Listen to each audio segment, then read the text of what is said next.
kasih atas waktunya. Yang terhormat Ibu Kade Aryasi, Eskom MT, selaku dosen pembimbing mata kuliah analisa proses bisnis. Kami dari kelompok 4 akan mempresentasikan mengenai analisa proses bisnis dengan studi kasus pembelian. Adapun sub-bahasan yang akan kita bahas nanti yaitu yang pertama, alasan melakukan analisis sistem yang akan disampaikan oleh saya sendiri. Yang kedua, ada permasalahan-permasalahan pada sistem yang akan disampaikan oleh Nika Dek Kusumasari. Yang ketiga, ada penyebab masalah yang akan disampaikan oleh Nika Dek Wilya Safitri. Yang keempat, ada titik keputusan yang akan disampaikan oleh Niluh Suarmini. Yang kelima, ada personil yang terlibat pada sistem yang akan disampaikan oleh Niputu Rosa Cahyani Putri. Dan yang keenam, ada metode penelitian yang akan disampaikan oleh Nika Dek Wilya Safitri dengan Nika Dek Kusumasari. Saya Niputu Yuniawati dengan NIM 211031157 akan membahas poin pertama, yaitu alasan melakukan analisis sistem. Buah Yoga masih menerapkan sistem pernotaan yang manual dalam pembelian barang dari supplier. Karena masih menerapkan sistem pernotaan manual, seluruh proses yang dilakukan belum tersusun rapi, khususnya pada sistem pembukuannya.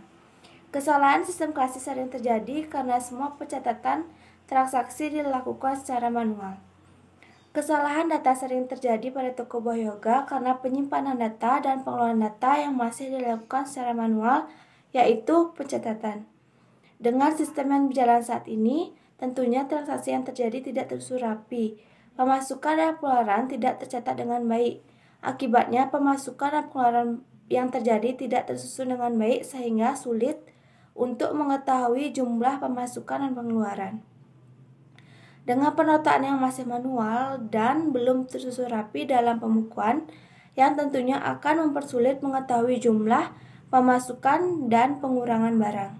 Maka perlu adanya sistem komputerisasi yang dapat mempermudah pengecekan jumlah pemasukan dan pengeluaran barang, agar kinerja lebih efektif dan efisien. Sistem komputerisasi yang baik dan dalam perkembangannya. Di sini, saya Nika Dek Kusumasari akan menjelaskan bagian 2, yaitu permasalahan-permasalahan. Identifikasi permasalahan yang terjadi dalam toko buah yoga. Yang pertama, sistem pencatatan stok barang, yang dimana sistem pencatatan masih secara konvensional atau secara manual dan belum terprogram. Yang kedua, sistem pembukuan yang tidak terstruktur, di mana pemasukan dan pengeluaran dalam toko buah yoga ini masih belum tersusun rapi. Contohnya, pada saat pembeli datang, toko buah yoga tidak melakukan pencatatan pribadi, sehingga ini sangat susah untuk menentukan berapa jumlah barang yang tersedia dan berapa biaya yang sudah dikeluarkan. Di sini saya Nika Dek Wilya Safitri akan menjelaskan mengenai identifikasi penyebab masalah. Identifikasi penyebab masalah terdapat dua hal penting. Yang pertama yaitu jumlah stok barang dan yang kedua adalah data barang. Baik, kita mulai dari yang pertama, jumlah stok barang. Jumlah stok barang dalam sistem kerja restock barang di toko buah yoga masih menggunakan sistem konvensional atau pencatatan manual. Sistem ini dinilai kurang efektif. Mengapa? Karena dalam pencatatannya membutuhkan waktu yang cukup lama untuk menyelesaikan laporan stok barang. Yang kedua, yaitu data barang. Data barang dari nota yang sudah diberikan oleh supplier ke pemilik toko tidak secara rutin melakukan pencatatan terhadap barang yang datang, sehingga barang yang datang di pembukuan belum pasti tercatat dan menyebabkan tidak terstrukturnya pembukuan. Niluh Suarmini akan memaparkan materi tentang identifikasi titik keputusan. Untuk sistem pernotaan yang masih manual di toko buah yoga, kami mencoba untuk mengidentifikasikan titik keputusan apa saja yang dapat mengakibatkan terjadinya permasalahan tersebut. Titik keputusan menunjukkan suatu kondisi yang menyebabkan sesuatu terjadi. Dengan mengidentifikasikan titik keputusan ini, kami berusaha untuk melacak dari mana saja penyebab-penyebab masalah tersebut terjadi. Untuk yang pertama yaitu sistem restock barang yang tidak tertata rapi karena masih menggunakan sistem konvensional atau manual yang memerlukan waktu yang cukup lama. Sistem restock barang yang tidak tertata rapi dan terstruktur. Titik keputusan ini mengakibatkan dalam proses restock barang yang menggunakan sistem konvensional atau manual, maka akan memakan waktu yang cukup lama dan kurang efektif. Apabila sistem tersebut diubah ke sistem yang komputerisasi, maka akan dapat memudahkan si pemilik toko dan karyawannya untuk mengecek atau memasukkan data barang yang kosong atau untuk mengetahui barang yang ada.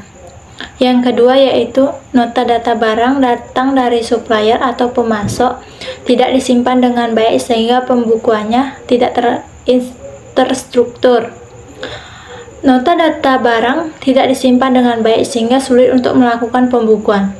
Titik keputusan ini mengakibatkan apabila proses pengumpulan data ini masih berantakan, maka akan berakibat kepada sistem pembukuan yang dilakukan.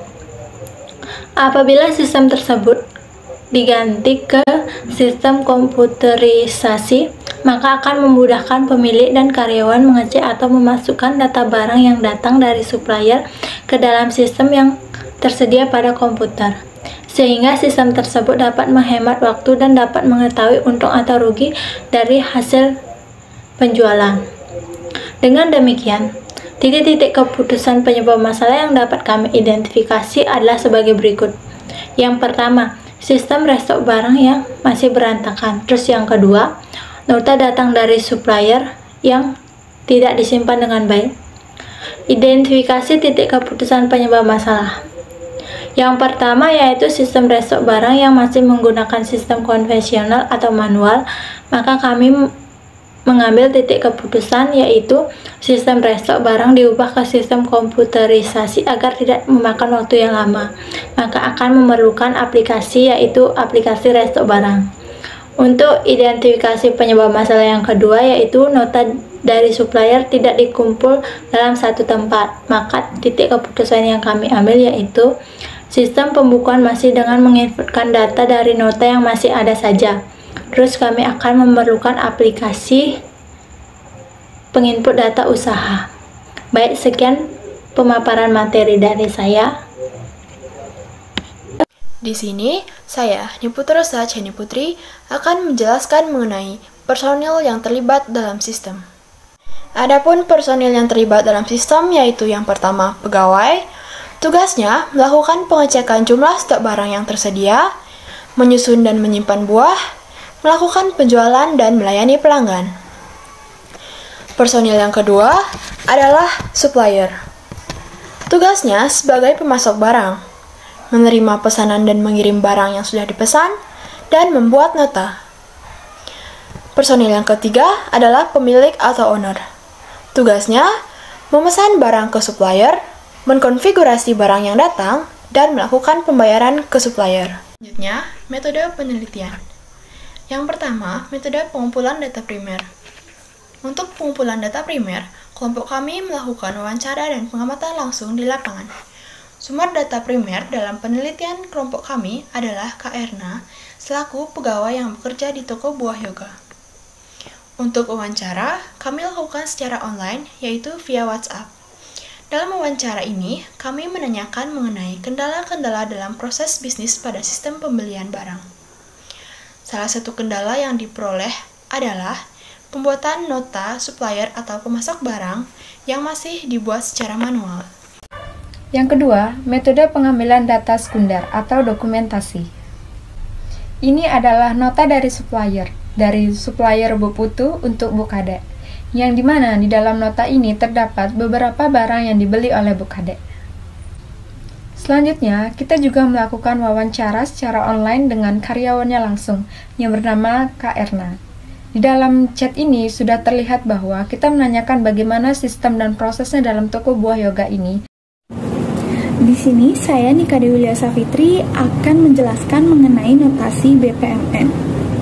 Dari hasil pengumpulan data baik itu primer dan sekunder, dapat disimpulkan notasi BPMN yang terjadi pada sistem restock barang di toko buah yoga, yaitu yang pertama, melakukan pengecekan jumlah stok barang, yang dimana dilakukan secara konvensional atau manual. Yang kedua, melakukan pemesanan ke supplier atau pemasok barang. Yang ketiga, menunggu konfirmasi supplier atau pemasok barang. Yang keempat, menerima pesanan dari supplier. Dan kelima, mengecek barang sesuai atau tidak dengan barang yang dipesan. Bila barang tidak sesuai dengan yang dipesan, maka akan melakukan konfirmasi dengan supplier untuk mengembalikan barang secara langsung. Namun bila barang itu sesuai, maka akan melakukan pembayaran berupa cash dan penerimaan nota. Yang keenam, meminta pegawai untuk menyusun barang dan menyimpan sebagian barang yang baru datang. Dan yang terakhir yaitu tahap penjualan ke konsumen. Demikianlah beberapa materi yang kelompok kami bisa sampaikan. Kami mengucapkan terima kasih dan mohon maaf jika ada kesalahan penyampaian materi yang disengaja maupun tidak disengaja.